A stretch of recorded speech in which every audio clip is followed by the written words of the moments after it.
Ah, un gusto estar con todos ustedes, hermanos y hermanas, en esta noche. Seguramente muchos de nuestros compañeros y compañeras se van a sumar eh, a esta serie de talleres que vamos a tener, en realidad retomando el tema del programa de sexualidad divina y sexualidad humana. Tuvimos una primera experiencia, un taller interesante donde abordamos unos aspectos introductorios sobre género, sexualidad, y también desde la perspectiva bíblica, de alguna manera, a partir de grupos de trabajo, ingresamos de manera quizás introductoria al tema de cómo podemos comprender la sexualidad como don divino, ¿no? Estamos muy felices nuevamente de reunirnos, aprovechando el curso de cánones de la Iglesia y aprovechando que también el Instituto Teológico San Pablo Apóstol está siempre promocionando estas capacitaciones que siguen siendo pues un desafío para nuestra pastoral, nuestra convivencia como creyentes y cristianos. Hermanos, muy felices de estar aquí juntos. Me agradaría empezar este momento y pediría al Padre José, que nuestro deán del instituto, que nos pueda dar una palabra de oración y quizás unas palabras de bienvenida también. Padre José. Bueno, nos tomamos conciencia de la presencia de Dios. Damos gracias a Dios por nuestro día. Tomamos conciencia que ya es noche y que estamos juntos para un momento de reflexión, enseñanza y sobre todo de una manera u otra de convivio fraternal con la presencia de Dios. Señor, que tu Espíritu venga sobre todos nosotros, nosotras, que venga sobre nosotros y nosotras tu luz. Guíanos en nuestro pensar, en nuestro hablar, e inspíranos siempre para la misión, la obra de tu reino, reino de justicia, reino de amor. Todo eso en tu nombre, unido al Padre y al Espíritu Santo. Amén. Amén. Gracias, Padre José. Tenemos un programa. Este programa está realmente dividido en dos. Se van a realizar hoy martes 9 y el 16 de noviembre, 8 de la noche, hora de México, que tengo entendido que fuera de México es una hora más, ¿no? Yo ahorita son 9 de la noche en Perú. Pero entonces, la idea en este segundo ciclo sobre el tema del programa que la diócesis ha tenido bien, está muy interesada en promover sobre el tema de la sexualidad como don divino y don humano, es tratar ahora el tema de relacionar el poder con la sexualidad. Y con ello, lo que puede significar el acoso, la vulnerabilidad y las diferentes formas de violencia. Es un ámbito que, digamos, yo sé que los 2 días no van a ser suficientes, pero nos va a ayudar a ingresar de manera introductoria. Hoy, martes 9, está nuestra compañera Patricia Venegas. Ella es licenciada, es una educadora, economista, y ella va a abordar el tema desde el punto de vista de la problemática. Hoy vamos a hablar de la problemática. O sea, vamos a centrarnos a de alguna manera circunscribirnos en la idea de que, ¿cuál es el problema? O sea, cuando hablamos de acoso, de vulnerabilidad y de violencias, ¿a qué nos estamos refiriendo? ¿Qué es lo que está sucediendo a nuestro alrededor? ¿Qué es lo que ha sacudido los cimientos de muchas de nuestras iglesias hermanas? Y por qué no decir también de nuestra propia iglesia, de nuestras propias comunidades. ¿a qué nos referimos de acoso? ¿Qué es lo que ha sucedido?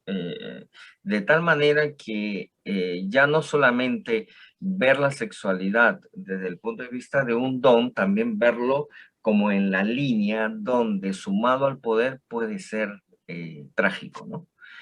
Sumado a esto, ya para el 16 de noviembre, nuestra compañera, la reverenda diácona Imelda Béjar, como psicóloga y educadora, nos va a ayudar, ya no tanto hablar del problema, sino dialogar sobre los códigos éticos pastorales que se han resumido en un documento muy interesante de la Comunión Anglicana. Hay un manual que trata justamente estos aspectos de criterios, normas, que pretende prevenir estas situaciones, digamos que pueden ser catastróficas, también, no solo para una persona, una familia, también para instituciones, ¿no? Entonces, dicho esto,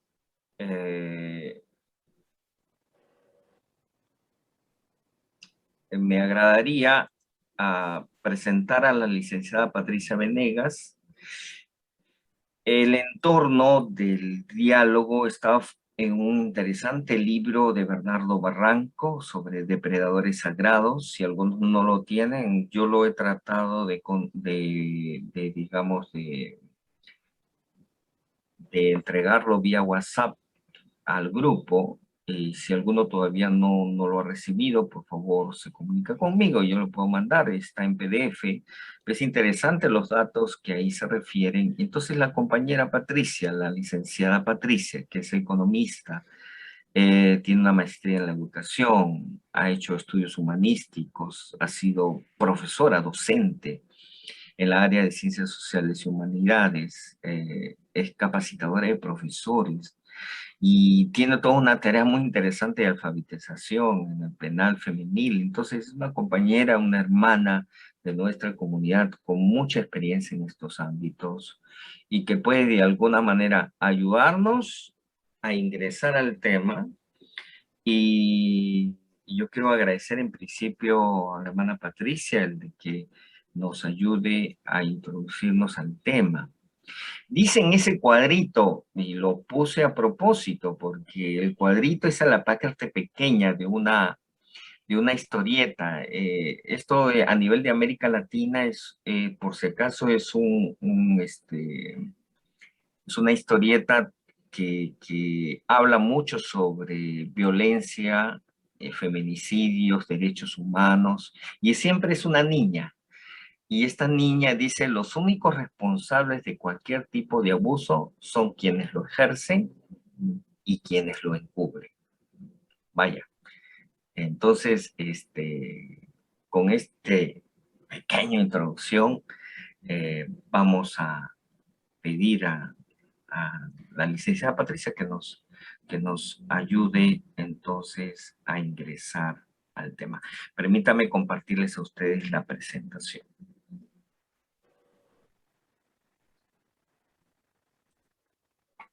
Buenas noches a todos, a todas. Muchas gracias por la invitación. Y pues el tema es muy, muy escabroso definitivamente, ¿verdad? Nos pone en jaque cuando lo leemos, cuando profundizamos un poco en él. Y definitivamente este libro de Depredadores Sagrados, a mí en lo personal me gustó muchísimo porque hay una variedad de exposiciones de diferentes personas que estuvieron involucradas de alguna manera o que están involucradas de alguna manera con todo este fenómeno de la pederastia, ¿no? Entonces, pues vamos a comenzar precisamente con el escrito de Bernardo Barranco, que es el compilador del libro. Él afirma que la pederastia clerical es ante todo un acto criminal. Es la profanación y el sometimiento del cuerpo de un menor para satisfacer las patologías sagradas. Es el abuso del clérigo, de su investidura simbólica. Es un atropello trágico que deja secuelas imborrables en el cuerpo y en el alma de las víctimas. En suma, el pederasta es la antítesis del corpus y la identidad del mensaje de Jesús. El depredador sagrado representa el lado oscuro y perverso de la iglesia.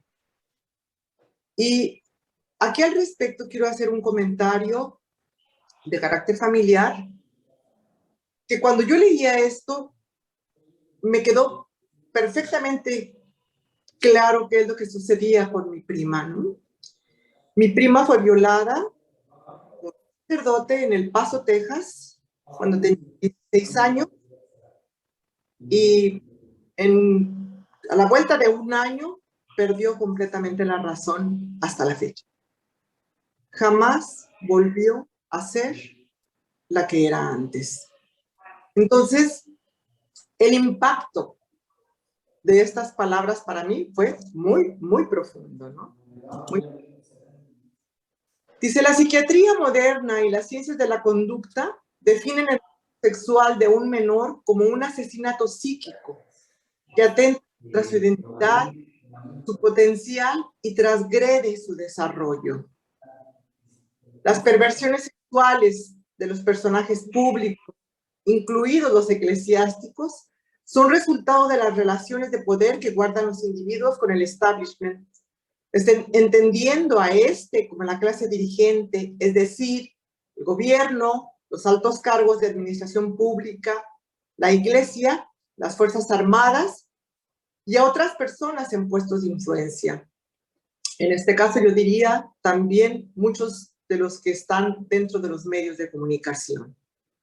Clase dirigente que apoya el status quo tanto a nivel político como cultural o social. Michel Foucault, en su Historia de la Sexualidad, encuentra un estrecho vínculo en el imperio de los privilegios como factor represivo y la sexualidad como una dimensión construida desde el poder. Políticos y pederastas clericales protegidos por el predominio de una cultura patriarcal se sienten por encima de la sociedad, se sienten dueños de las conciencias de los individuos y también de sus cuerpos. Así, la patología de los abusos sexuales es expresión de la corrupción del poder. En los últimos 20 años, la Iglesia ha enfrentado una crisis planetaria provocada por los escándalos de pederastia, que para Barranco solo es comparable con la crisis de la Reforma en la Edad Media, con una gran diferencia, ¿no? Porque mientras el sacudimiento del siglo XVI viene a provocar una fractura interna,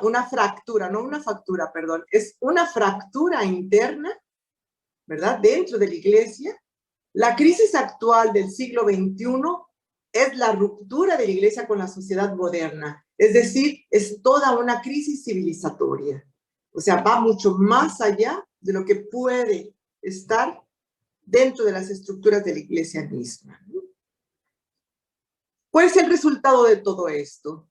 Bueno, que las cifras de los creyentes han decaído, siguen decayendo, y los ingresos de la Iglesia, y aquí nos estamos refiriendo a la Iglesia romana, sus ingresos se han mermado dramáticamente a causa del recelo y la desaprobación por su conducta indigna. La pederastia ha debilitado a la institución, cuyo relato y materia prima con la que se ofertan a la sociedad son justamente principios morales de la cultura.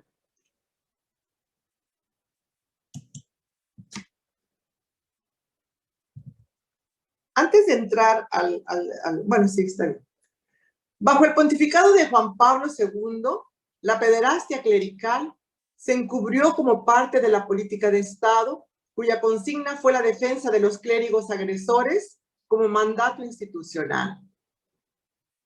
Benedicto XVI reconoció los escándalos de pederastia y, a pesar de que cambió normas, transformó políticas, creó protocolos para proteger niños de abusos, dejó intactos a muchos sacerdotes y obispos pederastas, entre ellos al mexicano Marcial Maciel y al cardenal Theodore McCarrick, arzobispo de Washington, a quien no llevó a juicio canónico y solamente les pidió la reclusión a la vida de oración, que por supuesto que por supuesto no acataron.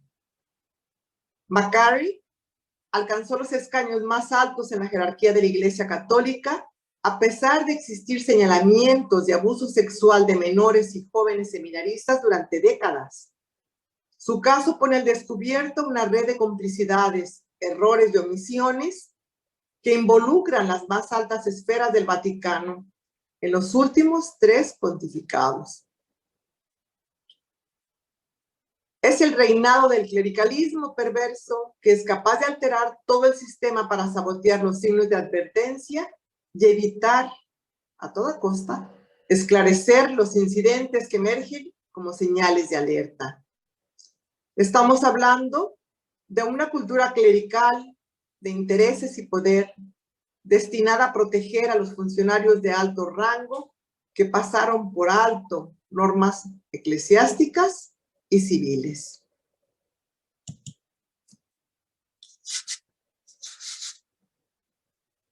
Benedicto XVI afirma que el colapso moral de la Iglesia comenzó en 1968.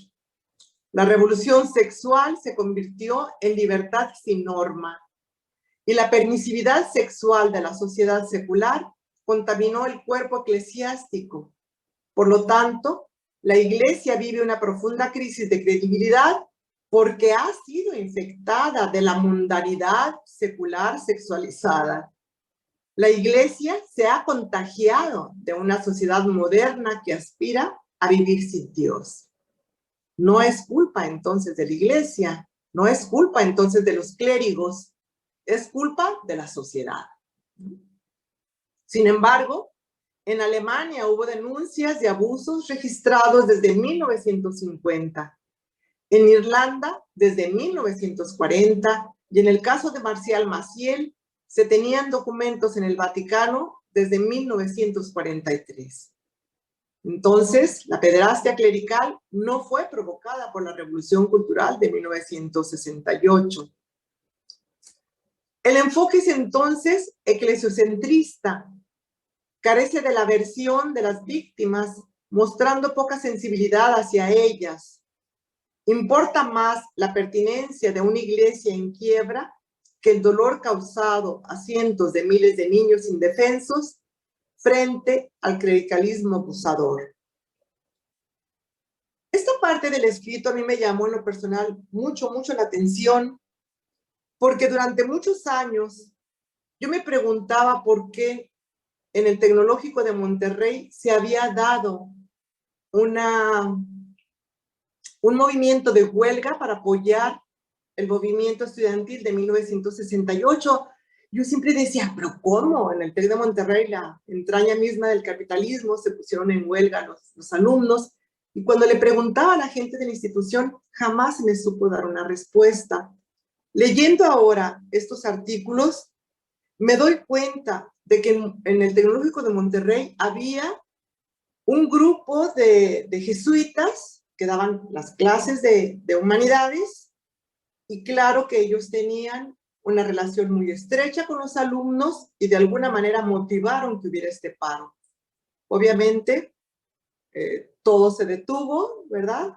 Y se expulsó a los jesuitas del Tecnológico de Monterrey, como han sido expulsados de muchos lugares, pero sobre todo por el miedo a involucrar a los jóvenes en la teología, o que se involucraran los jóvenes en la teología de la liberación, y exaltaron, como muchos de la Iglesia Católica Romana, la teología de la prosperidad, ¿no? Sobre todo eso lo vamos a encontrar nosotros posteriormente acá en México con el cardenal Rivera.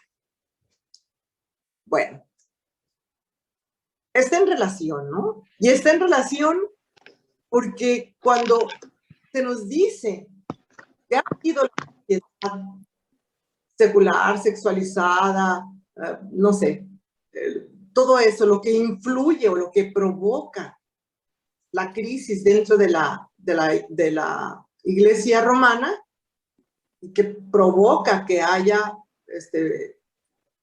violaciones por parte de sus clérigos, pues es un completo contrasentido o sin sentido, ¿no? En 2013, Francisco prometió tolerancia cero y creó la Comisión Pontificia para atender los abusos, pero no tomó acciones a fondo para que se dieran acusaciones penales contra George Pell, por ejemplo, cardenal australiano, acusado de pederastia y encubrimiento. Y en 2017, Mary Collins, irlandesa víctima de abuso, renunció a la comisión papal a la que pertenecía porque la pederastia no estaba siendo la sede, denunciando maltrato a las víctimas y la subestimación de los casos de abusos. En 2018, en Chile, Francisco se negó a aceptar las acusaciones sobre una red local de abusadores sexuales, calificándolas de calumnias sin pruebas. 3 meses más tarde, como resultado de una investigación que él mismo ordenó, se demostró la veracidad de las denuncias y la complicidad de las estructuras eclesiales. Entonces el Papa convocó a Roma, a la conferencia episcopal en pleno, y después de un día de silencio y oración, los 34 obispos chilenos presentaron su renuncia.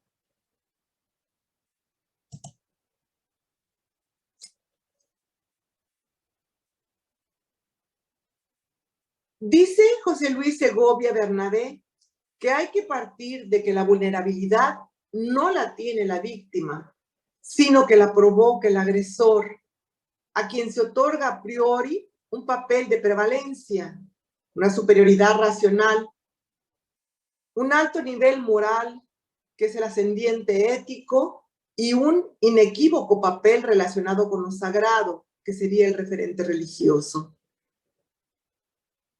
Los casos y denuncias de abuso sexual, conocidos y no conocidos, van en aumento.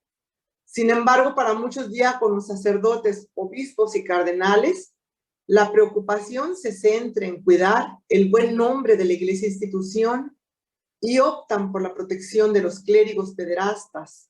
Engloba a quienes han recibido el orden sacerdotal, monjes, frailes, presbíteros y diáconos, además de monjas y religiosas que cometen el delito de pederastia, sin aceptar que el silencio lleva implícita la complicidad y la determinación de elegir el mal menor. Entonces, si ese es el mal menor, ¿verdad?, la violación queda pues completamente al margen, ¿no? Aquí lo que importa es salvar la cara pública de la iglesia. Es necesario considerar también al mundo secular, ya que la pederastia, la violación y el maltrato psicológico son delitos silenciados por las autoridades civiles, también inmersas en la cultura patriarcal. En este sentido, los familiares de menores y mujeres abusados en muchos casos se convierten en cómplices, ya que el silencio de la familia está relacionado con un falso pudor que se vincula a la fe y los posibles señalamientos sociales. Y aquí quiero volver a comentar el caso familiar que les decía al principio. Cuando mi tía se da cuenta que mi prima ha sido violada, ella dijo que no se iba a decir nada, se guardó un hermetismo, de tal manera que nosotros hasta hace 2 años nos enteramos de todo este suceso. No sabíamos por qué Olga se había vuelto loca, ¿no? No sabíamos qué era lo que había pasado. En su cabeza pensábamos que era un problema de, no sé, de ella. Jamás nos imaginamos que tenía que ver con una violación, ¿sí? Entonces, la familia se convierte de esta manera también en cómplice al callar todos estos abusos, ¿no? Un falso pudor, definitivamente. Difícil imaginar o sentir el dolor y sufrimiento de una niña o niño abusado sexualmente.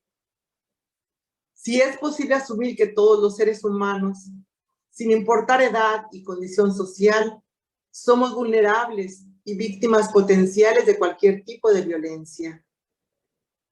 Existen además la desigualdad y la discriminación por cuestiones de edad, género, raza o condición social, que convierten en víctimas a las personas frente a quienes poseen una posición de superioridad o poder, esté legitimado o no, y tienen en sus manos la posibilidad de intimidar e infundir tanto miedo que puede obligarles a obedecer o someterles.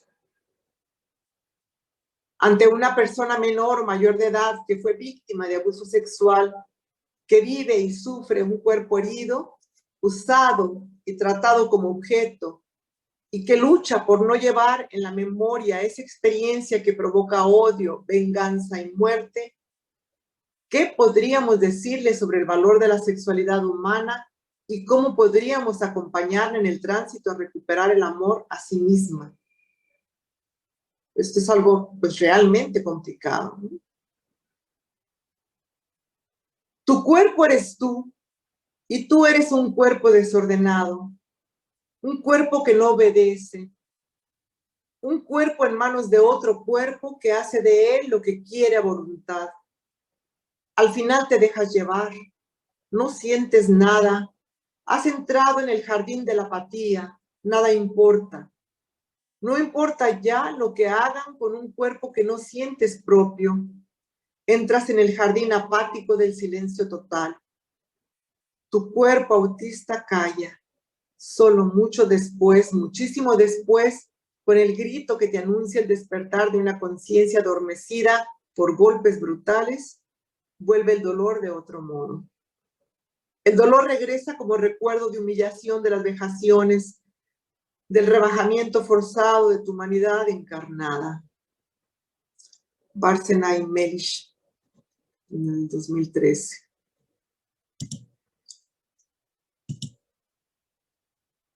Discúlpenme, perdón.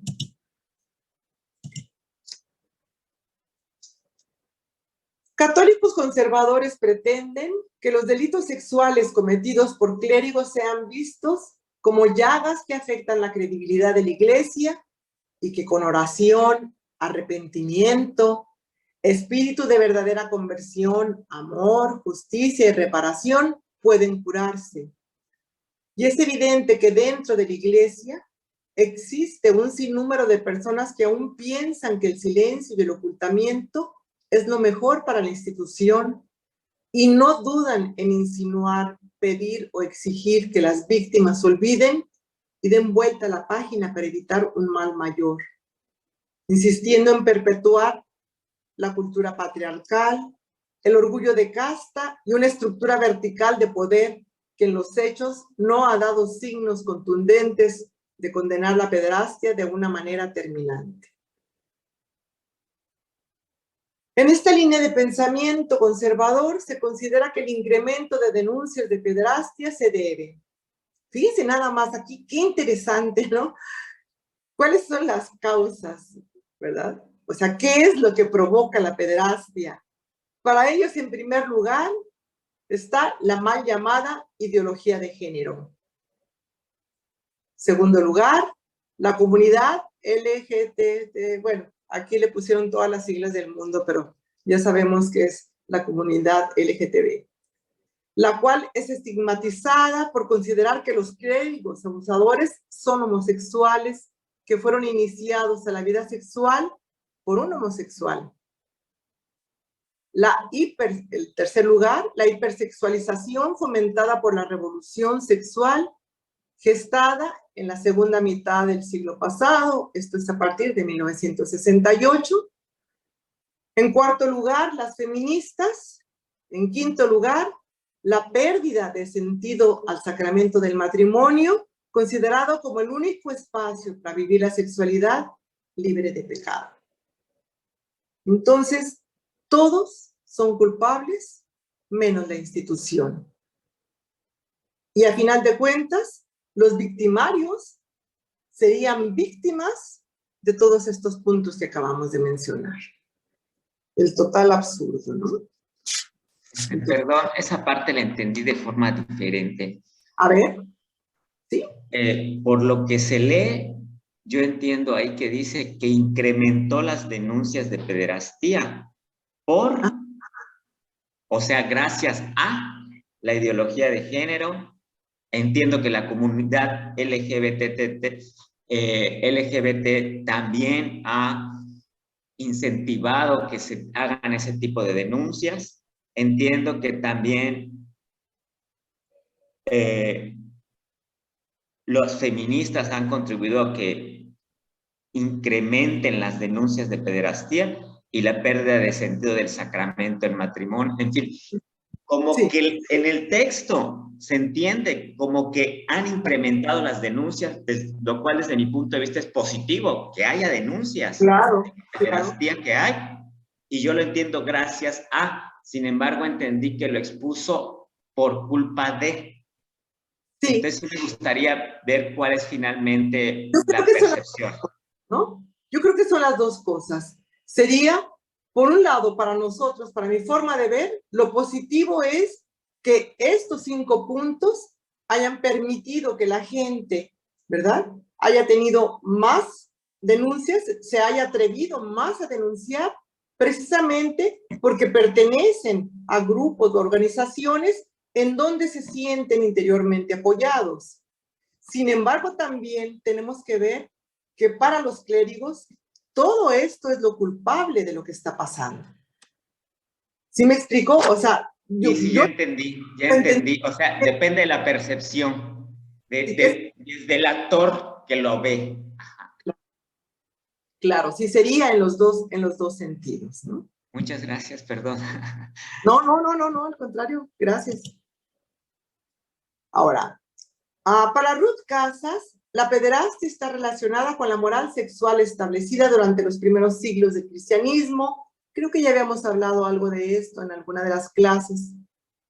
Ella dice, el vínculo de la estructura patriarcal eclesiástica con el abuso sexual perpetrado por los clérigos y pederastas que ostentan el poder propio del machismo o masculinidad sagrada, tiene sus raíces en la moral cristiana y en la educación hegemónica que exigen un comportamiento moral a los menores de edad y a las mujeres distinto al de los hombres.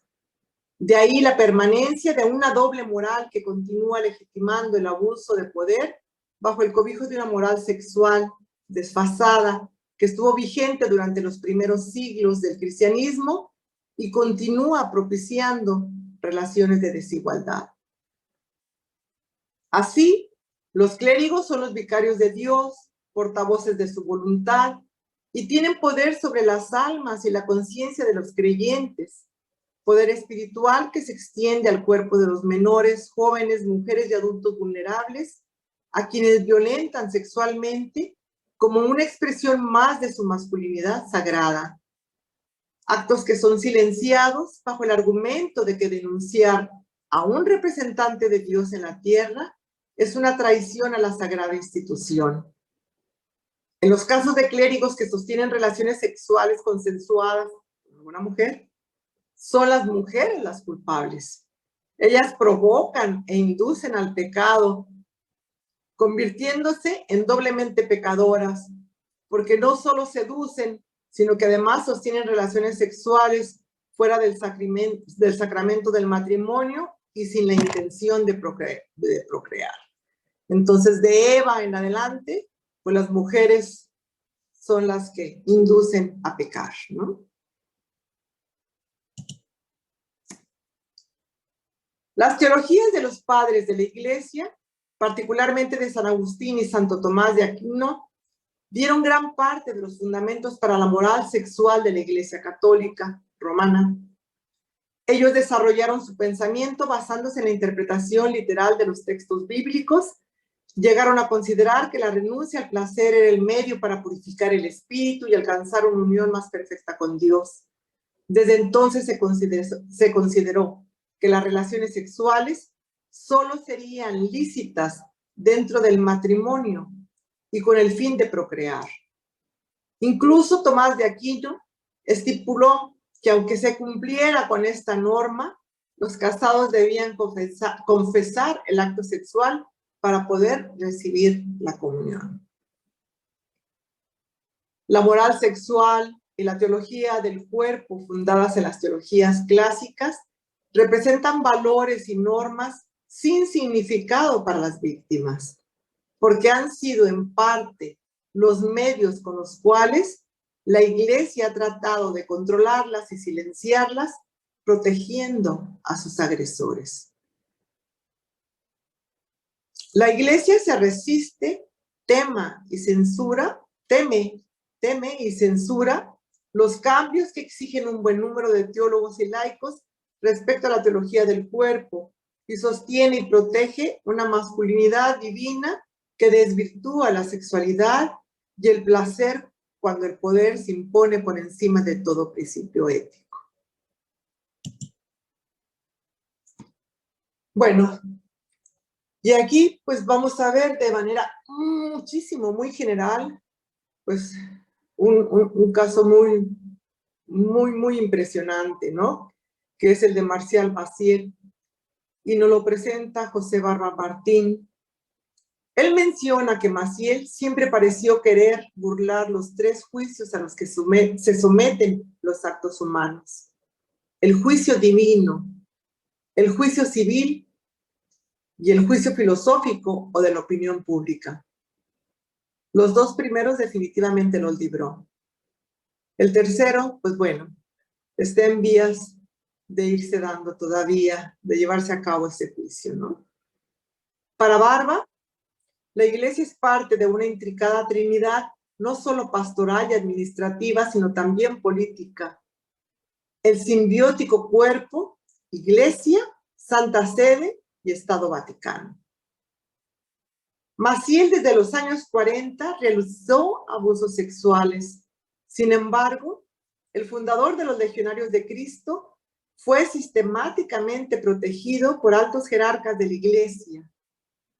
El mismo Juan Pablo II, el 5 de septiembre de 1994, en carta abierta en los 7 diarios más importantes de la Ciudad de México, propuso a Maciel como ejemplo y guía eficaz de la juventud conforme al modelo de Cristo. Terrible esto, ¿no? Hay registros minuciosos de las formas legionarias de la Legión de Cristo, de distribuir dádivas para comprar voluntades, de intimidar personas, de esparcir rumores y mentiras, y consecuencias de falsos testimonios, el empleo bajo voto de obediencia de súbditos de la congregación para ocultar la verdad e intentar intimidar y callar a quienes los denunciaron, acusándoles de conspiradores. Y aquí sí tendríamos que hacer algunos comentarios al respecto, ¿no? ¿Cómo es posible que después de conocer todos los desmanes que Marcial Maciel comete a partir de 1946, cómo es posible que todavía la Legión sigue teniendo aceptación, sobre todo en su oferta educativa para hijos e hijas de clases privilegiadas? Llama mucho la atención que las escuelas de los Legionarios de Cristo siguen funcionando y siguen teniendo altísimas cuotas económicas para poder pertenecer a ellos. ¿Qué es lo que motiva a las personas, a los padres, a tener ahí a sus hijos y a sus hijas? En primer lugar, que los colegios son dirigidos y manejados por una orden religiosa que cuenta con el apoyo del Vaticano. Y es gente que no se da por enterada de todo lo demás que se está publicando, ¿no? O no les interesa. Les interesa que las escuelas sean bilingües, que tengan mucho énfasis en los deportes y que tengan un aceptable nivel académico, porque realmente académicamente no son tan buenas, no tienen niveles de excelencia, vaya.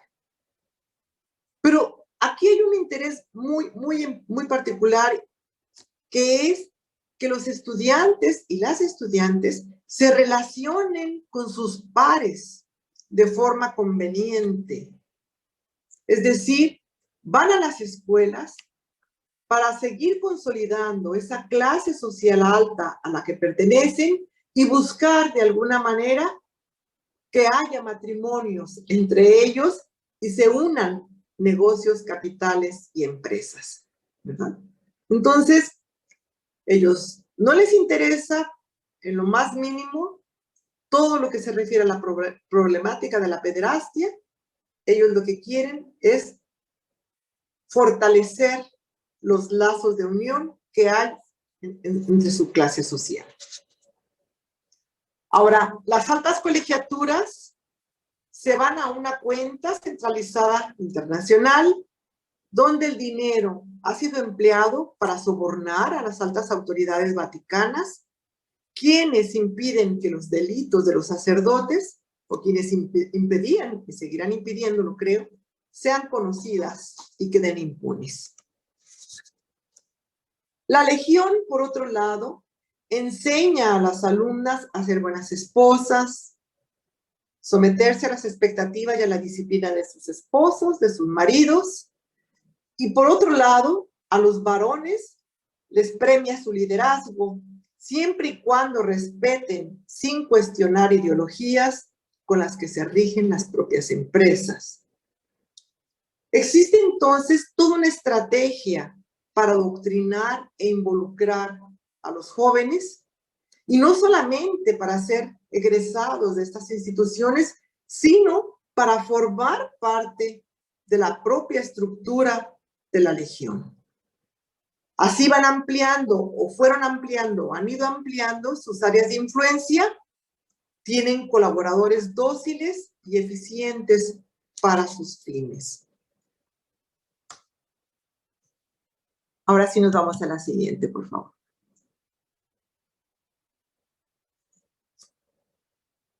La invitación vaticana que hizo Juan Pablo II en 2006 para retirarse a meditar y hacer penitencia a Marcel, sin haberlo sometido al debido proceso canónico, puede ser interpretada como un ejemplo de duplicidad de pensamiento y lenguaje de la alta jerarquía romana.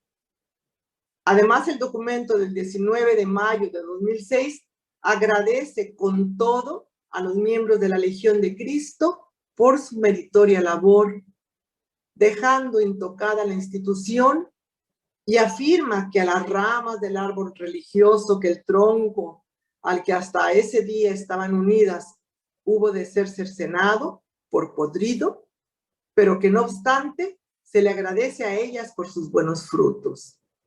No entiendo yo cómo pudo Juan Pablo II hacer una declaración como esta, ¿no? O sea, el tronco está podrido, tiene que ser cercenado, pero se le agradece de todos modos por sus buenos frutos. Habría que pensar cuáles fueron, ¿no? Los trata como pecados, y por ser la Iglesia la única poseedora de las llaves del reino y beneficiaria de sus atribuciones, se espera que las víctimas se comporten como fieles sumisos. Ninguna mención, siquiera discreta, de las víctimas, ninguna atención, ninguna reparación del escándalo y del daño. Las víctimas no existen. La doctora Martha Wegan afirmó: es mejor que 8 hombres inocentes sufran injusticia y no que miles de católicos pierdan la fe. La doctora Wegan estaba defendiendo en un inicio a 8 de los ex legionarios de Cristo que demandaron a la Legión. Entonces, pues su conclusión fue esa, ¿no?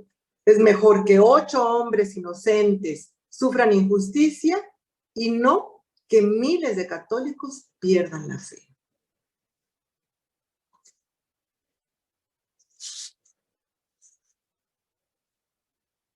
Y aquí, imposible no tocar el tema del cardenal Norberto Rivera.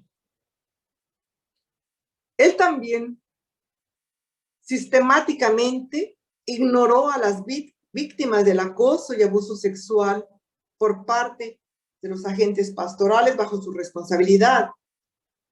Creó relaciones estrechas con autoridades vaticanas, con la clase política gobernante del país, con empresarios y personalidades de los medios de comunicación, llegando a poseer tanto poder e influencia que su nombre llegó a ser considerado para la sucesión papal. Y está claramente reconocido que el apoyo que obtuvo Marcial Maciel fue precisamente porque facilitó a Norberto Rivera todo un equipo que ideó la estrategia de los medios, aparatos de comunicación perfectamente funcional a sus intereses, ¿no? Entre ellos la revista Desde la Fe, ¿no? A Rivera le estallaron las denuncias contra Nicolás Aguilar por abuso sexual de 60 menores de edad de la Sierra Negra de Puebla. Rivera intentó convencer a los padres de las víctimas para que no denunciaran los hechos a las autoridades judiciales, prometiéndoles ayuda psicológica para los niños, algo que nunca hizo.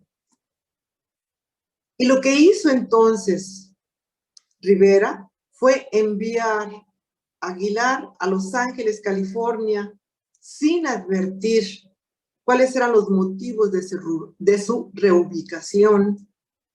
Un año después, fue acusado de abusar sexualmente de 26 niños en Los Ángeles, California, y regresó a México, donde siguió gozando de la protección de Rivera.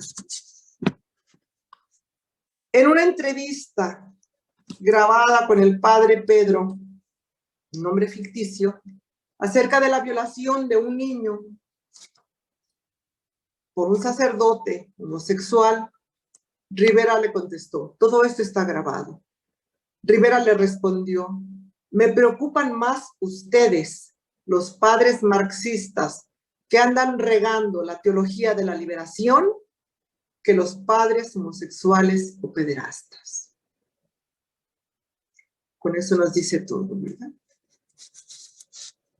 Ahora, tendríamos nosotros que pensar cómo se inicia el abuso. No es un proceso tan rápido, ¿no? Se dice que hay una actitud seductora por parte del victimario que va anestesiando a la víctima. Ese sería el primer peldaño del ciclo de abuso. Y está contenido en acciones que no son sexuales, sino en ganar la confianza de la víctima y sobre todo su silencio, ¿no? Promover su silencio. El siguiente paso es el abuso sexual y tenemos aquí a la institución eclesial que lo tolera. El encubrimiento resulta un delito más grave porque ha sido respaldado, minimizado, negado, evadido por la institución, creándose así un abuso sobre otro abuso. Se crea así la impunidad, daño causado a las víctimas y a la comunidad. Pero hay que decir que los casos de abuso sexual a niños, niñas y adolescentes no son exclusivos de miembros de la Iglesia romana.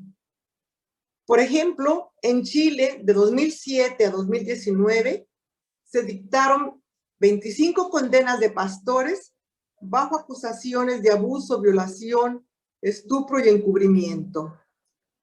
Pastores evangélicos. En Brasil, Australia y Estados Unidos también se han dado este tipo de acusaciones. Incluso la Iglesia Anglicana recibió más de 1000 denuncias. Y en Estados Unidos también se condenó a testigos de Jehová por encubrimiento. Allí se ha superado la creencia de que solo en la Iglesia romana se presenta este problema, especialmente en la franja más conservadora del protestantismo. Alrededor de 400 líderes bautistas del sur se han declarado culpables o han sido sentenciados por delitos sexuales contra más de 700 víctimas desde 1998. Y Pepe Rodríguez, doctor en psicología, doctor catalán, periodista durante muchos años. Él es un experto en problemáticas religiosas y sectarias y tiene una larga lista de estudios realizados en donde el fenómeno en general de todos los abusos de carácter religioso, él los va planteando, ¿no?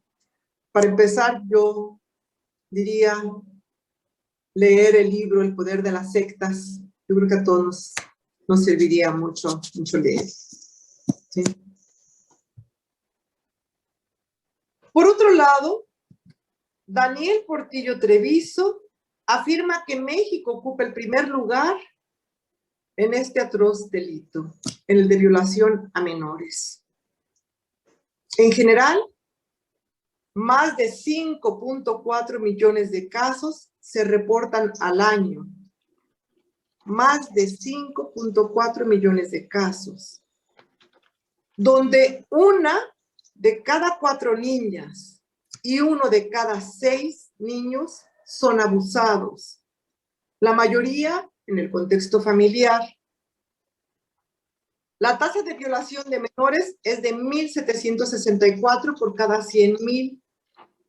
Y de cada 1.000 casos de abuso, solo se denuncian 100. De estos, solamente 10 van a juicio y de estos 10, solamente 1 obtiene condena. Esto nos da a nosotros una perspectiva completamente diferente a lo que luego pensamos que es los ambientes seguros para los niños, ¿no? Es decir, si los niños y las niñas muchas veces ni siquiera están seguras en sus casas, pues mucho menos en otras organizaciones. Llama la atención ver que la mayoría de los casos no son abusados, no son denunciados. La mayoría de los casos de abuso no son denunciados. Entonces, esto nos hace pensar que todas las estadísticas que se nos presenten acerca de los abusos realizados en las iglesias, pues deben ser mucho mayores a lo que nos están presentando, ¿verdad? La dimensión del problema entonces es muy grande. Y todo esto lo estoy mencionando no para minimizar los abusos clericales de ninguna manera, ¿verdad? El hecho de que en las escuelas, en los scouts, en los clubes deportivos o no sé, en las familias hay abusos, no quiere decir que con eso yo esté tratando de minimizar los abusos clericales, sino más bien construir en todas las instituciones ambientes seguros e impulsar sistemas judiciales donde los abusadores paguen por sus delitos. Los depredadores no solo son sagrados, sino también son profanos. Y nos vamos a la última diapositiva, por favor. El tema aquí tratado es mucho más profundo y extenso de lo que nosotros podamos mencionar. Y es necesario ser conscientes de que el problema no es exclusivo de la Iglesia romana, sino que está presente en muchas agrupaciones religiosas y de que se requiere de más contundencia y vigor frente al cáncer pederástico. Se debe pasar de las bellas palabras a hechos categóricos, de las buenas intenciones a los resultados de los perdones, a las acciones rotundas. Las estructuras eclesiásticas están bajo la crítica y el enjuiciamiento de la sociedad contemporánea. Afortunadamente, se abrió la caja de Pandora. Deben experimentarse entonces cambios profundos. Como están las iglesias actualmente, son presa de las inercias y su declive está anunciado como una decadencia civilizatoria sin precedentes. Pequeñas reformas y ajustes epidérmicos serán insuficientes. Este mismo sistema debe de construirse. Existen otras formas de ser iglesia. Hay que repensar la opción. Otorgar el pleno reconocimiento e igualdad a la mujer en todas las dimensiones, incluidas las sacramentales. La gran pregunta que se asoma es la sexualidad en el mundo religioso católico contemporáneo. En suma, se requiere una revisión profunda de la concepción de poder en la Iglesia, y yo terminaría diciendo, las víctimas ya no quieren actos de contrición ni arrepentimientos, quieren justicia y acciones profundas que pongan fin a este flagelo. Gracias. Muchas gracias, Patricia, por ayudarnos a ingresar a todo este tema. Pues doy la oportunidad para que algunos de nosotros podamos decir comentarios. Yo pediría que por favor los comentarios sean muy concretos, traten de poder contribuir en algunos segundos, no minutos, por favor, y así podemos todos de alguna manera participar en este diálogo, ¿correcto? Querida Imelda, puedes empezar a ayudarnos a quizás hacer un pequeño comentario y así voy atento a lo que los demás puedan decir. Bueno, trataré de hacerlo en un minuto, porque anoté muchas cosas. Lo que pasa es que muchos a lo mejor se pueden preguntar que por qué estamos hablando de pederastia en la iglesia, sobre todo hablamos de la Iglesia Católica Romana. Yo creo que es un buen tema para empezar a hablar del abuso de poder en la iglesia. El caso claro es la pederastia, pero yo creo que como clérigo o como líder laico, porque tengo que decirlo también, dentro de la iglesia somos figuras de autoridad y figuras de bondad, figuras de fe, y eso da un poder, y en el momento que ese poder se utiliza para satisfacer necesidades egoístas, se está actuando de manera completamente anticristiana. El poder del cuello clerical, el poder de ser considerada una persona con altos estándares morales o alta fe o alta bondad, en el momento que se utiliza para satisfacer necesidades egoístas, está completamente mal, es totalmente contrario a ser cristiano, y es un peligro. A veces esto sucede por la cuestión de que los pederastas, hay que decirlo, muchos de ellos son personas enfermas mentalmente, tienen un trastorno psicológico, pero lo grave es que muchas personas dentro de la iglesia, líderes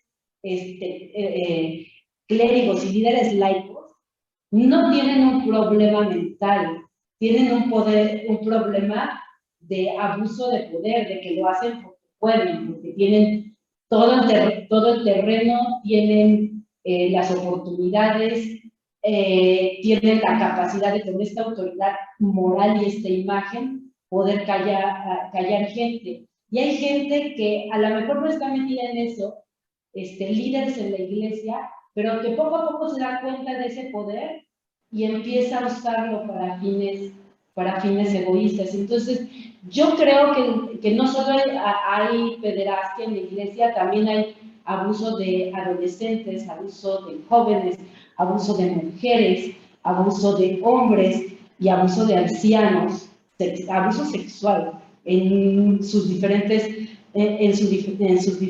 formas, y creo que viene muy al caso hablar de esto, porque cuando se junta el poder y esta imagen de bondad que alguien tiene ante la sociedad, es muy peligroso cuando esa persona no es una persona cristiana que puede renunciar a sus deseos personales, porque eso es lo que finalmente en muchos casos es ser un cristiano, y hay gente que aprovecha la iglesia como una plataforma para satisfacer necesidades plenamente egoístas. Y yo creo que eso viene muy ad hoc, porque creo que todos los que estamos aquí somos líderes clérigos y laicos. Creo que tenemos que tener mucho cuidado con eso. Gracias. Gracias, reverenda. Quería solamente también abrir algo más. Es que a veces creemos que cuando hablamos de los abusadores es como una generación de especímenes humanos que tienen tales y tales características, y muchos de nosotros diremos, vaya, pero claro, habrá que identificarlos en la parroquia, ¿no? Entonces, habrá que ver quiénes son estos. Cuando lo que también yo creo es que tú y yo podemos serlo. En el sentido de que, justamente como decía la reverenda Imelda, ¿no? El poder que está en un cuello clerical o que está en la nominación de reverendo o está en la nominación de pastor o del padrecito, puede llevarnos a una situación del cual la línea no es tan fija. Estos ángeles y demonios que persisten en todos nosotros, quizás ahí son medio agustino, ¿no? Porque algo así me sale de lo luterano, es que todos somos una sarta de mendigos finalmente. O sea, dentro de nosotros está todas las expresiones de las que ustedes se pueden imaginar que vivimos en la gracia, pero en todas esas expresiones de aquello que detestamos está en nosotros también. Entonces, por ejemplo, el acoso para cuando damos consejería, ¿no? O sea, frente a una viuda o frente a una mujer que está pasando una situación, una compañera que está pasando una situación de divorcio, por ejemplo, y la fragilidad de esta compañera al sufrir una crisis nos pone en una posición muy peligrosa. Y nos ocurre también con los niños.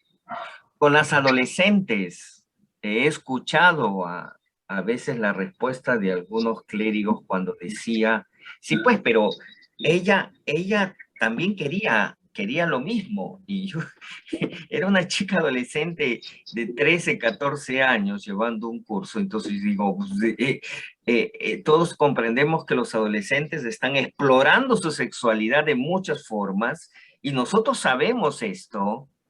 Y nosotros ingresamos al juego sabiendo que, a diferencia de estos adolescentes, nosotros sí somos conscientes del escenario. Entonces, estamos hablando no solo abuso infantil, estamos hablando abuso a adolescentes, abuso a mujeres frágiles en sus condiciones psicológicas por situaciones pastorales.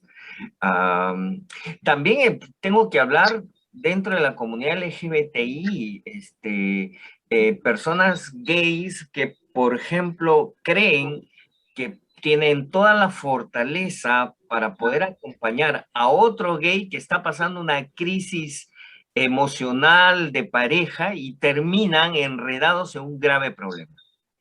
O sea, estamos hablando que aquí no, o sea, esa fragilidad no tiene género y no tiene edad, ¿cierto? Bueno, ya hablé demasiado. Querida Imelda y Patricia, por favor, sus comentarios y por favor otros que me vayan diciendo si quieren comentar, ¿sí? Bueno, es que con esto último que usted dice, la verdad me pongo a temblar porque creo que necesitamos todo un curso, no una sesión para poder hablar de estas cosas, ¿no? De acuerdo. Yo la verdad nunca me lo había planteado de esa forma, pero pues bueno, que se abra después otra discusión, ¿no? Que se continúe con todo esto. Genial, Patricia, sí. Algo que acabas de comentar, Patricia, es que esta noche no resuelve este gran tema. No. Les aseguro que necesitamos otros más. Sí. Y necesitamos ser sinceros, ¿no? Todos los que estamos aquí, ¿no? Ser sincero. Yo tengo que decir que he estado en momentos muy difíciles, que lo que me ha tocado es hacer como cierto fulano en el Antiguo Testamento, agarrar y correr, porque es lo único que me tocaba hacer.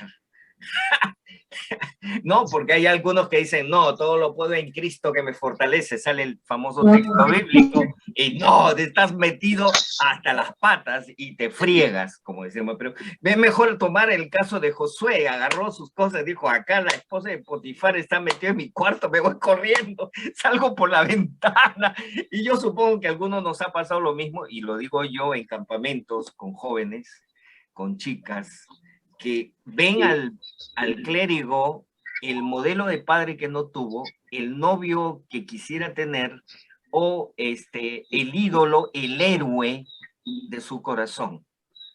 Y vaya, y no es fácil. Y no es fácil para muchos de nosotros. No es fácil. Sí, querida Imelda, por favor. Y yo estoy viendo algunos que van a entrar, ¿ah? Van a entrar. Sigamos. Yo lo que quiero decir es que los clérigos y los líderes laicos en la iglesia también son personas que se enamoran, y son personas que se enamoran dentro de la iglesia y que forman parejas eventualmente, y a lo mejor hasta matrimonios.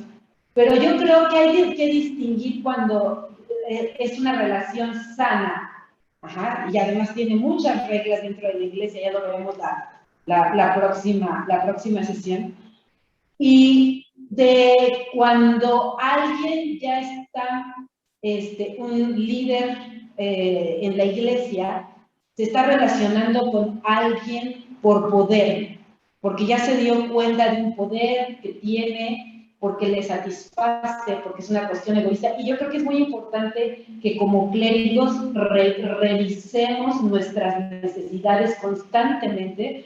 Yo siempre le he dicho, debemos de ir a terapia, debemos de tener un director espiritual, porque por ahí todas esas necesidades se nos cuelan a la hora que estamos frente a una persona que nos puede dar algo que satisfaga esas necesidades que han estado allí, son vacíos y cosas irresueltas y dolores que vienen a resolverse en ese momento a través de una persona de la iglesia, y no necesariamente se está formando una relación de pareja o un enamoramiento sano, es alguien que se está utilizando para satisfacer una necesidad, y hay que ver que muchas veces nos engañamos, pero más bien estamos jugando, o la gente está jugando un juego de poder, porque sabe perfectamente que es por el poder que tiene que esa persona está accediendo a cosas con él o con ella. Hasta ahí ya, porque yo creo que hay más efectivo. Alejandro, por favor, y después Rafael. Gracias, padre. Buenas noches a todos. Pues a mí he estado haciendo la lectura que nos mandó padre David, y me recordó mucho las clases que tuvimos con la reverenda Imelda sobre acompañamiento en la congregación. Y una cosa que nos debe de quedar muy clara a todos es la posición de poder o de autoridad o de liderazgo que tenemos dentro de la iglesia, o que estamos por asumir dentro de nuestras iglesias, dentro de la iglesia misma.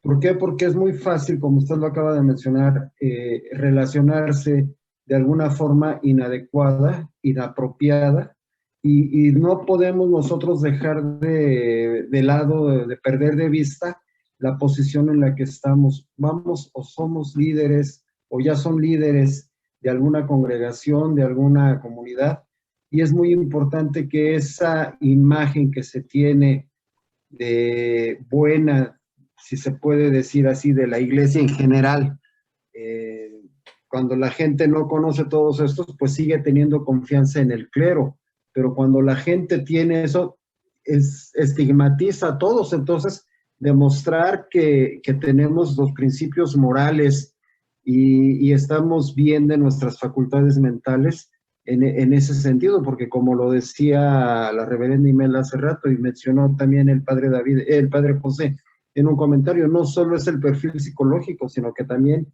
puede ser un perfil que va más allá de un perfil criminal, lo que se puede llegar a tener. Y algo en lo que sí se deberían de tomar cartas en el asunto es si se llegara a dar el caso de un abuso dentro de la iglesia anglicana a cualquier nivel de parte del clero, pues denunciarlo, no quedarse callado. Y en el papel de uno, pues asumir esa responsabilidad también de decir, en caso de que sea la víctima un laico, como decía la reverenda Imelda hace rato y en su clase lo manejamos bastante, pueden ser niños, niñas, hombres, mujeres, adultos, hombres y mujeres vulnerables, ¿sí? Entonces tenemos que tener muy, muy claro cuál es el papel que vamos a jugar dentro del llamado vocacional al que estamos siendo y al que estamos respondiendo. Gracias, gracias Alejandro. Por favor, Rafael Hernández. Hola, buenas noches. Yo la verdad me siento privilegiado de participar con ustedes porque se ve que tienen mucha experiencia. Yo soy principiante en temas de Dios. Siempre he estado con Dios, pero en esta ocasión he decidido hacerlo de una manera más constante. Y sin duda alguna que la reunión del día de hoy me motiva a felicitarlos porque justamente este es uno de los temas que duelen mucho en la Iglesia Católica tradicional y que normalmente no se atreven a tratar, ¿sí?, abiertamente para buscar soluciones. Y desde luego que si se está en una posición de poder ante la Iglesia, tiene que ser un tema que se debe tratar minuciosamente. Aquí hay varios aspectos que yo identifico. Uno, que tiene que ver con lo que ustedes comentan. No cualquiera puede estar en una posición de poder en una iglesia, llámese cualquier iglesia. Y la duda que me surge es los filtros entonces que tendrían que existir dentro de las iglesias para evitar que personas con un perfil psicológico de alto riesgo asuma una posición de poder que pudiera vulnerar o victimizar a gente en este tipo de situaciones. Esa es una, aunque la Biblia dice no juzgarás, ¿verdad? No somos quienes para juzgar a nuestro prójimo, pero sí tenemos que colocar filtros que nos permitan tener a la gente adecuada en esas posiciones de poder.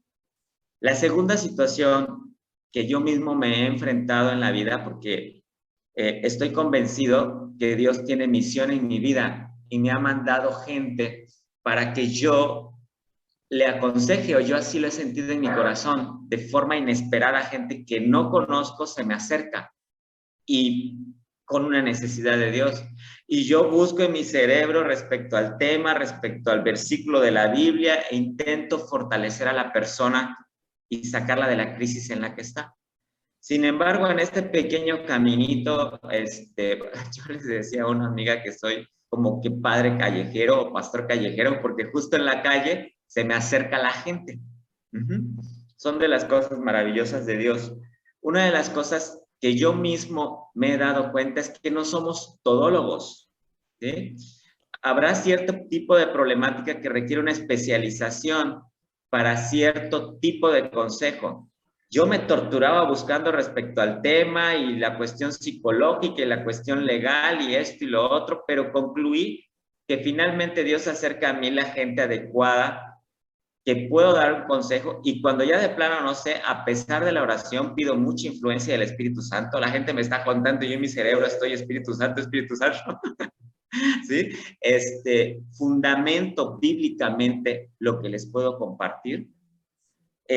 Trato de complementar con mi experiencia personal, porque yo siento que mis experiencias las usa el Espíritu Santo para que la gente empatice y salga de su crisis. Pero además de eso, me apoyo de las ciencias. Es decir, de plano ya les digo, hay que complementar esto yendo al psicólogo, yendo al psiquiatra, o hay tal organización que pudiera darte mayor ayuda para que Dios, junto con la palabra de Dios y la iglesia, podamos reforzar y resolver el problema por el que estás pasando.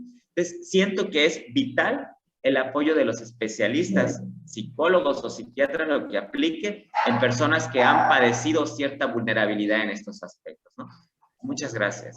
Gracias, Rafael. Sin duda, por ejemplo, todos que ingresamos al ministerio, por lo menos en la iglesia anglicana, hemos pasado por el psicólogo, ¿cierto? Siempre ha habido este criterio, pero tenemos que recordar algo que acaba de decir Rafael, es que esto tiene que ser permanente. O sea, no es solamente el rito de entrada para ser el candidato, sino creo que tendríamos que pensar en nuestra diócesis todo un ministerio que en realidad abrace, digamos, un proceso permanente para todos aquellos que estamos al frente de movimientos y al frente de procesos, seamos laicos, clérigos, porque tiene que ver con el poder. Tiene que ver con el poder, o sea, mucho del abuso, ni siquiera, voy a decirlo así, yo creo que, por ejemplo, esa homilética en la prédica de nuestros púlpitos, donde usamos el juego de voces y comenzamos a alzar el volumen, bajar el volumen, como una manera de, si ustedes se han dado cuenta, en la predicación, para jalar la atención, llamar la atención, también es un juego de voces que significa, oiga, yo estoy controlando el escenario, Y entonces, luego, curiosamente, ese clérigo que es casado, y que eso es lo que nos pasa a nosotros en la iglesia anglicana, también juega esas voces en su casa. Entonces, alza el volumen, baja el volumen y sabe controlar la situación con sus hijos y con su esposa. Es control, otra vez control. Control del escenario, control.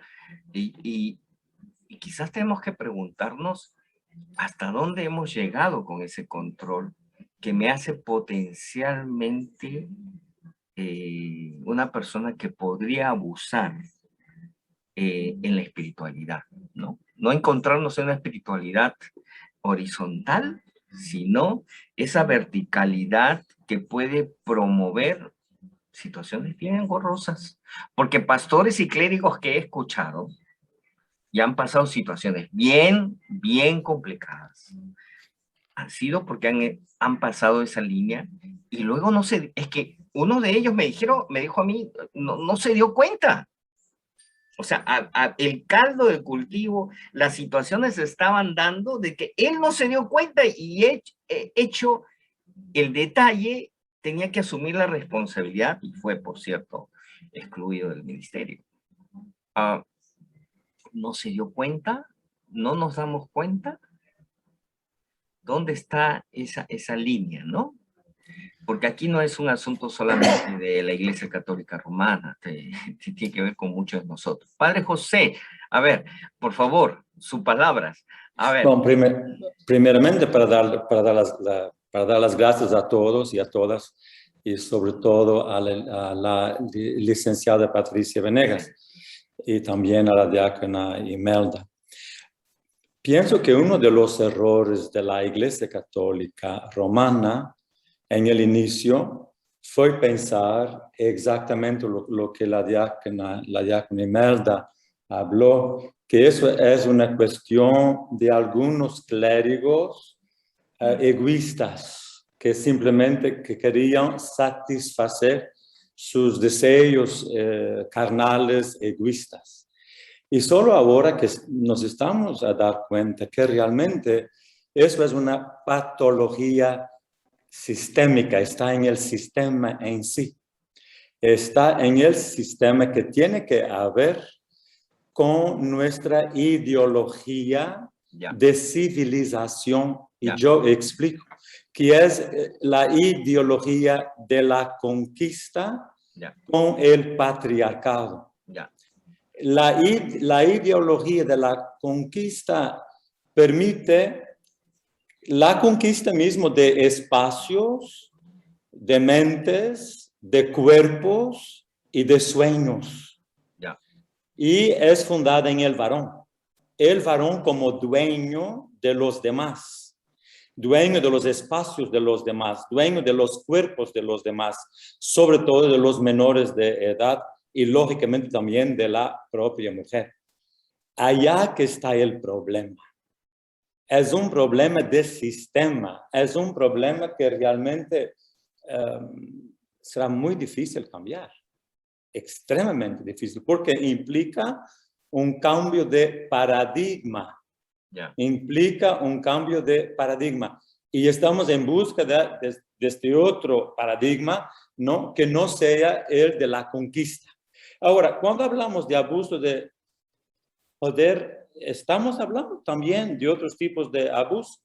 Estamos solo ahora que estamos tocando en el tipo de abuso de poder financiero, cuando obispos y clérigos y otras personas en otras instituciones, ¿no? se consideran dueños de los bienes de la institución, ¿no? Eso también es un abuso tremendo y lo tenemos en nuestra iglesia también.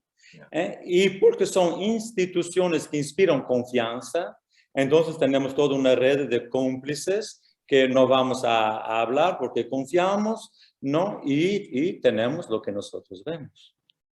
Entonces, para mí, pienso que es un problema muy, muy profundo y realmente tiene a ver con el paradigma civilizacional en el cual vivimos, que es eso de conquista que tiene también como base el patriarcado.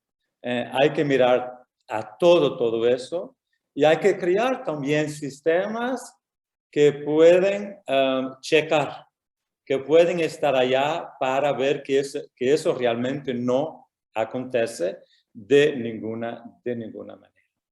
Gracias. Gracias, Padre José. Les comento algo ahora que estoy un poquito recordando. Era interesante, un obispo muy querido, ha fallecido él, pero muy querido para mí. En razón a que nosotros en la iglesia anglicana vivimos, digamos, otro modo de ver la sexualidad, o por lo menos debemos verlo de otro modo, ¿no? Y entonces él, a diferencia de algunos obispos que tenían a Cranmer y a otros, él tenía las esposas de Enrique VIII en la parte de atrás de su en la parte de atrás de su escritorio. Entonces yo le dije, ¿qué pasó acá? Me dijo, David, yo tengo a todos porque en realidad desde un inicio nuestra iglesia ha afrontado la sexualidad de otro modo y desde otra mirada, me dijo. Yo me quedé pensando, ¿verdad? No es cierto de algún modo.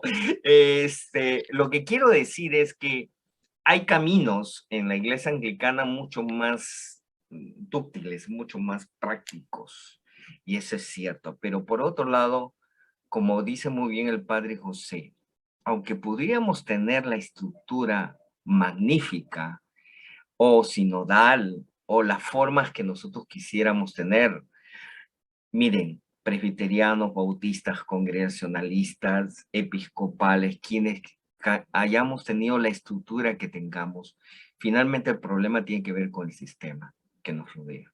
O sea, como muy bien dice el Padre José, ese concepto de apropiación de los cuerpos, por ejemplo, viene de la conquista, eso es todo un sistema que lo podremos cambiar lo tendremos que enfrentar, que es una cosa diferente que cambiar.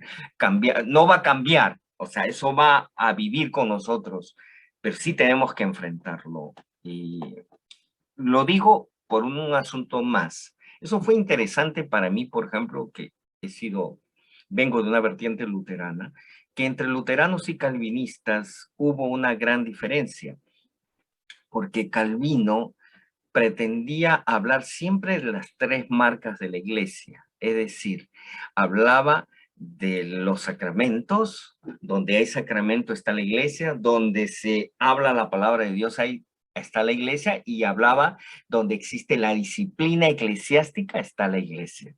Lutero ahí se distinguió de Calvino y dijo, de ninguna manera, porque es otorgarle un poder jurisprudente a la iglesia. Y ahí va la interpretación que tenemos con la iglesia romana, es que en realidad ellos tenían sus juicios privados, ellos tenían su interpretación jurídica paralela, ellos resolvían las cosas de manera paralela porque son una institución jurídica propiamente. Pero yo a veces me quedo aterrado la posibilidad de que nuestras iglesias puedan tener interpretaciones paralelas a lo que es delito, de lo que es error. Y a veces ahí está también la dificultad de nuestras instituciones, ¿no? Yo le tengo mucho temor a la jurisprudencia de las eclesiásticas, que no puede ser mayor a las leyes sociales en las cuales vivimos. ¿Alguna otra opinión, por favor?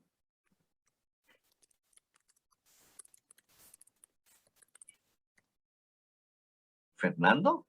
¿Cómo vas, Fernando Cetina? ¿Nos puedes decir algo? Yo creo que parte de mi trabajo ha sido siempre materia penal. Yo trabajo en un tribunal de amparo. Ajá. Y antes trabajé 15 años en procesos penales y me tocó especializarme. A mí me mandaban todos los juicios de abuso sexual. Yeah. Yo, en mi experiencia es que sí, efectivamente, cualquier persona es un depredador sexual. Nosotros aquí estamos hablando del abuso sexual dentro de un ambiente eclesiástico, pero en realidad el abuso sexual ocurre no porque solamente hay una posición de poder, sino porque hay una cercanía. El victimario siempre está muy cerca con la víctima y tiene su confianza. Ajá. Entonces, la posición de poder no es estrictamente jerárquica, es también de cercanía. Y eso provoca que, por ejemplo, en una gran mayoría de las personas que son abusadoras son los tíos, son los primos, son los padrastros, los papás a veces también están ahí metidos. Inclusive, este tipo de abusos se dan entre menores de edad. Yo tuve un asunto donde un niño de 10 años violó a uno de 6 años. Y todos los problemas derivados del asunto, ¿no? ¿Qué pasa en el ambiente eclesiástico? Aquí estamos, lo que primeramente me llama la atención aquí este asunto, estamos hable y hable de Roma, de Roma, de Roma, de Roma, de Roma. Y no es exclusivo de Roma. Así es. Por ejemplo, en las comunidades chiapanecas tenemos a los pastores protestantes abusando. Hay algunos que hasta se casan 3, 4 veces por mandatos bíblicos con menores de edad. Tenemos el abuso institucionalizado y hasta bíblico. Yo ahí por ahí en un expediente leí, es que María, es bíblico lo que hice porque, y estoy justificado porque soy ministro y además es bíblico porque María era una muchacha de 13, 14 años cuando tuvo a Jesús y José era mayor. Los patriarcas siempre lo hicieron. Sí. Y de repente inclusive observo que nosotros hablamos de iglesia, usted mencionaba de la Iglesia Católica Romana, de su régimen jurídico, pero no es solamente un régimen jurídico, es un régimen mental donde nosotros estamos separados como clérigos de los demás. Y no, aquí vi un comentario que decía, es que la ley de asociaciones religiosas tiene un régimen. No, no tiene nada que ver. Aquí en este país, los únicos contra los que se detiene la acción penal y se detiene temporalmente son ciertos funcionarios que se le llama fuero. Pero una vez que se les rompe, la acción penal sigue. ¿Y qué pasa? Los clérigos no estamos exentos, no nos protege nada. Somos personas cualesquiera frente a la ley. Si tú infraccionas, se te va a castigar, seas quien seas. Sí. Por eso, en muchos casos, y la diócesis de los romanos de Oaxaca, Antequera, es un ejemplo grandísimo, se establece el proceso institucionalizado de protección. Pero ese no es nada más un reflejo de lo que realmente ocurre con todos los abusos. Ya. Los abusos que ocurren de los papás con los hijos. Ya. La familia nunca dice nada, porque ¿cómo? El abuelo que toquetea al nieto. Así es, así es. El tío que viola y se justifica que estaba borracho y su mujer lo dejó. Así es. Inclusive tuve un expediente de un idiota que estuve a punto, perdón por las palabras, estuve a punto de golpearlo, pero no podía. Desgraciadamente, lo que decía nos benefició. Lo acusaban de violación equiparada de una niña de 8 años. Decía, pero es que ella vino, me sedujo, se subió y lo hizo sola. Así es. Yo no hice nada. Así es. Y nosotros lo único que supimos por decirle es, ¿está usted seguro de lo que está diciendo? Sí. ¿Está consciente? Sí. ¿Sabe que ese señor que está allá es su abogado defensor? Sí. Perfecto. ¿Y sabe que este es el Ministerio Público? Sí. Perfecto. Es más, lo vamos a grabar un tantito. Al principio a mí me horrorizó la naturalidad con la que lo dijo. Claro. Y después reflexionas todo lo que le da a él el poder de ser tan natural de hablar de eso. Él no es culpable. Así es. Bueno, entre los romanos han dado perlas maravillosas. Hay un arzobispo por allá, cardenal, que dijo que los niños son culpables, seducen a los curas. Así es. Perlas como esa. Otro Castrillón allá en el sur, que orgulloso le escribe al Papa decirle que protegió a sus curas del fuero civil, porque son hermanos pecadores. Y ese es también el problema. Nosotros, fuera de considerar el abuso sexual como un problema penal, una irrupción de la ley, consideramos que es pecado antes que cualquier cosa. Y no lo es. Es un quebrantamiento de la ley. No es un pecado. Pero desgraciadamente tampoco aprendemos. Fernando, acabas de decir algo que a mí me ha llamado mucho la atención. Es que no solamente es poder, has dicho, es cercanía. Sí. Mira, creo que aquí los clérigos tenemos que darnos cuenta, mira, ¿cómo abrazamos a la hermana o la hermana? ¿Cómo abrazamos? ¿Cómo nos acerca? ¿Cómo es esto? La cercanía a los niños y niñas. Ustedes saben que también estábamos hablando de que la violencia tiene que ver con acoso. Acoso también es cómo nuestra cercanía, digamos, puede ser un puente para algo que realmente va a destruirnos y va a destruir a otros, ¿no? Entonces, el concepto de cercanía, por ejemplo, que has comentado, creo que es interesante porque tenemos que dialogarlo. ¿Cómo saludamos? Nosotros los latinoamericanos nos acercamos, nos abrazamos, nos tiramos un beso o nos tomamos de los hombros, ¿no? Eso es cierto, es casi parte de nuestra cultura. Lo interesante también, como que lo quiero decir, que a diferencia de México, en otros países las legislaciones no son como la de México, por ejemplo, que es sobre y por sobre las iglesias. En cambio, en otras partes de América Latina, las leyes no son así.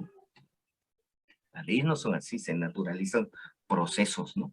En fin, pero lo que quiero decir es que ese concepto de cercanía, por ejemplo, tenemos que dialogar con mayor claridad, con mayor profundidad, porque como tú dices, ahí va, ¿no? Ahí va el hecho, ¿qué nosotros podemos hacer para evitar que esa cercanía se transforme en vez de un lugar de acompañamiento, en vez de algo seguro, algo totalmente inseguro, ¿no? Y vaya, entonces, yo sé que con nuestra querida Imelda lo vamos a dialogar para la próxima, pero lo que queda claro es que aquí tenemos que hablar la problemática, es poder, es cercanía, son las personas más cerca, es el amigo, la amiga, el hermano, el primo, el pastor, mi consejero. Estamos hablando de cercanía, entonces, sí. Sigamos con otros aportes. A ver, Diego. No, sigue, sí, Fernando, ibas a... dale. Precisamente casi como preparativo a la clase, hay una película ahorita en Amazon Prime, se llama Gracias a Dios, que es la historia de de cómo se impulsa el proceso contra el padre Preynat en Sí. Francia, y cómo el silencio institucionalizado no es el peligroso, porque el tema de la película es ese, el silencio institucionalizado es el problema vergonzante, pero el problema real es el silencio familiar en torno. Los niños dijeron cosas y los familiares callaron, prefirieron olvidar. Y ese es muchas veces el tema, aprender a escuchar a los niños.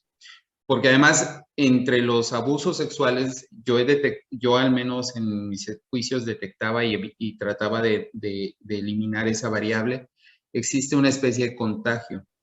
Puede ser que haya un niño que sí fue abusado, la mamá lo tuvo, pero empieza a preguntar a la siguiente, y la siguiente empieza a cuestionar, y el niño responde activamente y se forma una especie de replicación de caso. El segundo niño nunca fue abusado, pero a la mamá le va a contestar siempre que sí, porque es su mamá. Y la mamá empieza a ejercer un tema de te abusaron, sí, lo abraza, lo premia. Te abusaron, no. Y la siente dura, ansiedad. Entonces el niño resuelve que es más fácil decir que sí y llega a creérselo. Y se vuelve algo, al menos en proceso penal, extremadamente difícil distinguir qué niño sí fue abusado y cuál solamente replicó el caso. Y al final del día, a mí lo que me queda claro que el problema no son solo las prácticas de la iglesia. Pueden ser las prácticas de la iglesia muy maravillosas, pero no van a solucionar el problema. No. Para mí el problema se soluciona en los papás siempre escuchar a los niños, en la propia comunidad escuchar a los niños. Todos somos garantes de todos los niños. Porque el problema institucional es vergonzante, pero el problema real está en no escuchar a las víctimas. Me has hecho recordar que hubo un lema internacional justamente en el tema de sexualidad y VIH que se llamaba romper el silencio, ¿no? Es decir, y el romper el silencio significa que todos somos copartícipes en la moral, es decir, en la ética. No hay autoridades de la moral y de la ética quienes nos dicen qué es bueno y qué es malo. Es que yo sí sé qué es bueno y qué es malo. Y es la democratización de la moralidad, o sea, de la democratización de la ética, que no puede seguir estando en el clérigo, donde, ay, le voy a preguntar al padre a ver si esto fue correcto o incorrecto. ¿No? Entonces, otra vez hay personas que detentan de esa verdad y terminan siendo de unos pocos y por cierto, muy manipulador el tema, ¿no? En realidad. Y los padres hacen exactamente lo mismo, ¿no? Entonces, gracias, Y el Fernando. arzobispo vuelve y publicó una relatoría de un mea culpa de la Iglesia de Inglaterra. Curiosamente, en Europa los únicos que no han hecho nada al respecto son Italia y España. No nos toque ser herederos. Okay. Bien, bien, bien. Yo, disculpen que soy medio que tengo que ver el horario, porque ya estamos con más de 2 horas, ¿no? Entonces, una opinión más, por favor. Y con esto, Alejandro, quería, ya, sí, Alejandro, yo pensaba que era la misma mano de la anterior. No, es otra. Dale. Aprovechando el tema y que está Fernando como abogado, yo quiero hacer una pregunta. ¿Existe dentro de la Iglesia Anglicana un tribunal eclesiástico que juzgue no solo al clero, sino también a los laicos dentro de las leyes de la Iglesia, independientemente de las leyes civiles? Vaya. Bueno, yo te pediría, Alejandro, que esa pregunta la tengamos para la próxima, porque tiene que ver ya con respuestas pastorales y eclesiásticas sobre el tema, ¿no? Con mucho gusto, padre. No, pero interesante lo que acabas de decir. Como también hay algo que sigue siendo para mí un sueño, no lo he visto en otras partes. Por ejemplo, hay todo un sistema de acompañamiento de consejería pastoral anónimo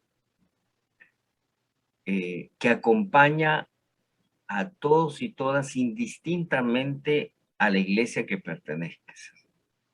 Por ejemplo, yo he conocido un caso justamente de un misionero cuya hija fue violada y en Inglaterra hay una institución conformada por psicólogos y profesionales de la salud mental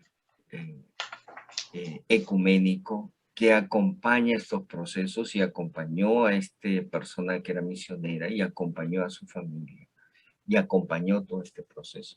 En América Latina no hay. No hay, ¿no? No hay. En Estados Unidos tengo entendido que también ya hay, ¿no? Aquí en América Latina no hay. O sea, por ejemplo, un clérigo que se divorcia o una ministra laica que siente que ha sido acosada sexualmente. Una familia donde vivió una violación, donde están comprometidas autoridades eclesiásticas. Un chico gay que fue, digamos, acosado por el obispo, que también es gay. ¿Dónde van? Claro, usted va a decir, bueno, para eso están los clérigos, todo. Yo creo que necesitamos un espacio donde alguien pueda llegar con seguridad y seguridad profesional, y donde puedan llegar estas personas y puedan realmente tener un acompañamiento, porque el suicidio ese es el otro camino. Entonces, la debacle total de una familia, la destrucción completa de una persona, la destrucción completa de una persona gay, por ejemplo, que yo he visto que han sido acosados también sexualmente. O sea, esto no pasa solamente entre heterosexuales, entre homosexuales también. Y entre adolescentes. Si yo sé que mi hijo, por ejemplo, de 12 años, hace acoso sexual a la tal niña de la escuela dominical, siendo yo clérigo y párroco, ¿cómo afronto el tema? Y creo que alguna vez eso nos asusta a tal nivel de que no hacemos absolutamente nada, ¿no? Absolutamente nada, porque no sabemos a dónde ir, ¿no? Abrimos Génesis y terminamos en Apocalipsis y pues lo único que encontramos son los 7 truenos y encontramos otras opiniones del texto bíblico, pero no encontramos un lugar seguro. Bueno, esto lo hablaremos para nuestra próxima, querida Imelda. ¿Quién sabe que nosotros como diócesis podríamos empezar algo a nivel de... Tenemos bastantes psicólogos aquí en la diócesis sureste y buenos profesionales, y con Fernando Cetina, miren, que tenemos con la experiencia que tiene sobre el ámbito legal, vaya que tenemos mucho que poder ofrecer. Es que nos quedamos con la pregunta de Alejandro y también con esta cosa que nos hemos quedado. Poder, cercanía. Patricia nos ha invitado al problema. Gracias, Patricia, por todo. Ha sido una noche muy estupenda. Muchas gracias a ustedes. Y nos has ayudado a ingresar a este escenario que es triste, a todos nos escarapela el cuerpo. Sin embargo, es una realidad que, como muy bien dice el padre José, es el sistema casi imposible que cambiar, pero sí mucho que afrontar, ¿no? Tenemos que afrontarlo. Culminamos esta noche y en esta oportunidad voy a pedir a Laida, nuestra querida diácona. Laida, por favor, danos una palabra de oración final.